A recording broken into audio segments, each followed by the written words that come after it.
ఏం కోరుకోడు ఆయన నీ ద్వారా. ఆయన కోరుకునేది ఒక్కటే, నీ దగ్గర నుంచి మంచి మనస్సు, విరిగిన మనస్సు.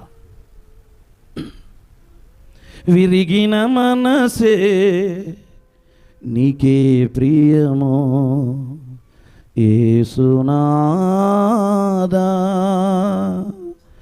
ఉన్నతమైన స్థలములయందు వసించువాడా, విరిగిన నా మనసే వసింపారావా, వసింపారావా. దేవుడు ఏం కోరుకుంటున్నాడు నీ ద్వారా? విరిగిన మనసు ఆయన కోరుకుంటున్నాడు, నలిగిన మనసును ఆయన కోరుకుంటున్నాడు. ఈరోజు దైవజనుడు అడుగుతున్నాడు, అమ్మా నువ్వు ఎట్లున్నావు, సుఖంగా ఉన్నావా?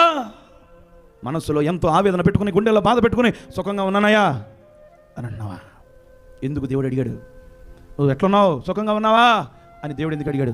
ఏదో రోగం రాబట్టి, దేవునికి దూరం అవ్వబట్టి దేవుడు నువ్వు ఎట్లున్నావు అని అడిగాడు. ఏ రోగమో సరి చేయబడాలి, దేవునికి ఏ విషయంలో దూరంగా ఉన్నావో సరి చేయబడాలి. దేవుడు అడుగుతున్నాడు, నీ పెనిమిటి ఎట్టున్నాడు, సుఖంగా ఉన్నాడా అని అడుగుతున్నాడు దేవుడు. నా భర్త ఎట్టున్నాడు?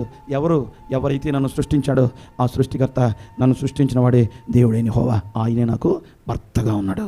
ఆయన నేను సంతోషపెడుతున్నానా? ఆయన నా వల్ల సుఖంగానే ఉన్నాడా? ఆయన నా వల్ల ఆనందంగానే ఉన్నాడా? నువ్వు వ్యక్తిగతంగా పరిశోధన చేసుకోవాలి.